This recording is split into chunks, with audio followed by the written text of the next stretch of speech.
வணக்கம் மக்களே. இன்றைக்கி எங்கே வந்திருக்கோன்னு பார்த்தீங்கன்னா, எங்களுடைய குலதெய்வ கோயிலுக்கு தான் வந்திருக்கோம்.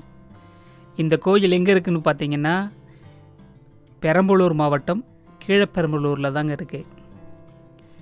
எங்களுடைய குலதெய்வத்தோட பேர் பொன்தோழி அம்மன். இவங்க ஒரு கன்னி தெய்வம்.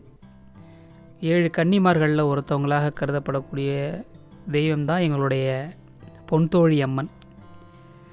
இந்த கோயில் பார்த்திங்கன்னா இப்போது தான் புதுப்பிச்சு புதிய ஒரு ஆலயம் எழுப்பி கட்டியிருக்கோம் நாங்கள்.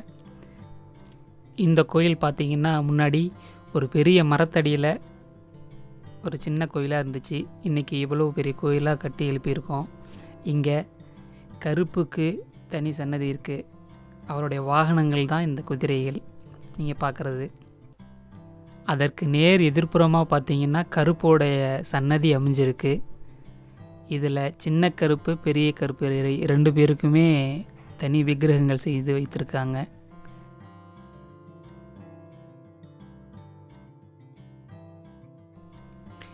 இவைகள் தாங்க எங்கள் முன்னோர்கள் வணங்கி வந்த 7 கன்னிமார்களுடைய சிலைகள்.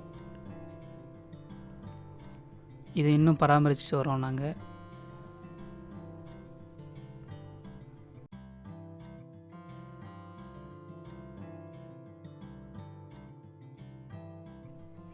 இது ஒரு அழகான சின்ன கோயில் தாங்க. எங்களுடைய தலைமுறையில் தான் எங்களுக்குன்னு தனியாக ஒரு கோயில் கட்டியிருக்கோம். கோயிலுடைய வாசலில் 2 காவல் தெய்வங்கள் இருக்காங்க. கோயில் உள்ளே போனோன்னா முதலாவதாக விநாயகர் மற்றும் முருகனுடைய விக்கிரகங்கள் இருக்குங்க.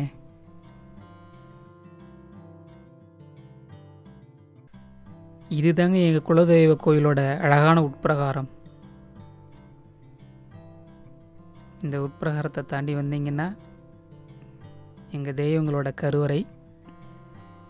அந்த கருவறையில் தெய்வீகமாக அமர்ந்திருக்க 7 கன்னிமார்களுடைய ஸ்வரூபங்கள்.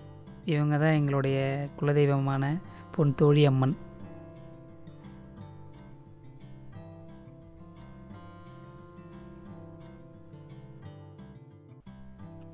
ஆயிரம் தெய்வங்கள் இருக்கலாங்க, நம்ம குலதெய்வத்துக்கு ஈடாக எதுவுமே இருக்க முடியாதுன்னு சொல்லுவாங்க.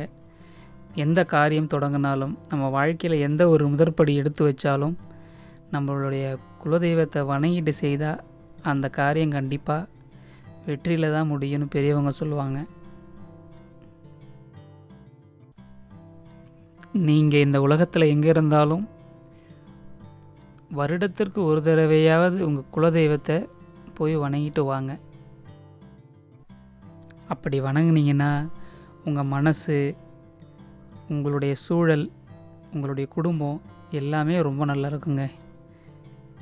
எங்கே இருந்தாலும் எப்படி இருந்தாலும் வருஷத்துக்கு ஒரு தடவை உங்களுடைய குலதெய்வத்தை போய் பார்த்து மனதார வணங்கிட்டு வாங்க. இதுதாங்க எங்கள் கோயில். இதுபோல் கோயில்கள் மற்றும் சுற்றுலா தலங்களை பற்றி தெரிஞ்சிக்க எங்களுடைய சேனலை சப்ஸ்கிரைப் செய்யுங்கள். நன்றி.